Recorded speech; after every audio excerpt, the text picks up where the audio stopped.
মাননীয় স্পিকার, সেখানে মার্কিন রাষ্ট্রদূত আরেকটি বিষয় আমাদের মনোযোগ আকর্ষণ করে বলেছেন যে দুই দেশের মধ্যে বাংলাদেশ থেকে যে পরিমাণ পণ্য আমরা রপ্তানি করি, আমেরিকা থেকে সে পরিমাণ পণ্য আমরা আমদানি করি না, এবং যে কারণে একটা বাণিজ্য ঘাটতি তৈরি হয়েছে বিরাট, এবং এই বাণিজ্য ঘাটতি পূরণের লক্ষ্যে বাণিজ্য চুক্তি হয়েছে। এটি কোনো পয়েন্ট অফ অর্ডার হলো না।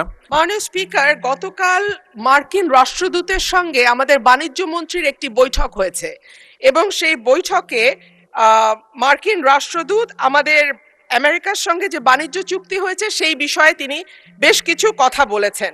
তার মধ্যে উল্লেখযোগ্য হলো দুই দেশের মধ্যে আমদানি রপ্তানির ঘাটতি, বাংলাদেশের কৃষি ও জ্বালানি পণ্য আমদানির প্রতিশ্রুতি, দেশে ব্যবসার পরিবেশ উন্নয়ন ও বিনিয়োগ আকর্ষণের জন্য নীতি সংস্কারের বিষয়গুলো মার্কিন রাষ্ট্রদূত তুলে ধরেন।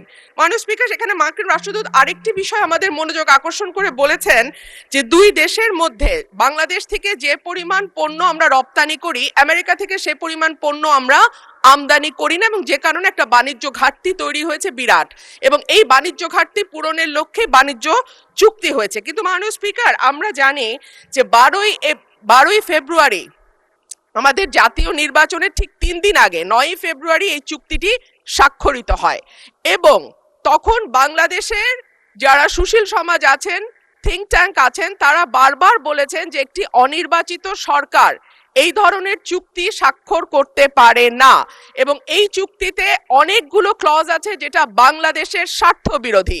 সুতরাং নির্বাচনের পরে যখন একটি নির্বাচিত সরকার আসবে তখন যেন এই চুক্তিটি স্বাক্ষরিত হয়। কিন্তু আনফরচুনেটলি আমরা দেখলাম যে না, অন্তর্বর্তীকালীন সরকার শুনলো না, এবং 9ই ফেব্রুয়ারি এই চুক্তিটি স্বাক্ষরিত হয়।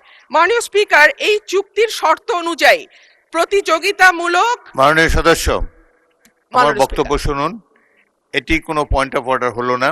301 বিধিতে আপনি পড়লে দেখতে পাবেন যে পয়েন্ট অফ অর্ডার সংসদে চলমান বিষয়ের উপরে হতে হয়, কিংবা সংসদ কাজে শৃঙ্খলা রক্ষার জন্য হতে হয়।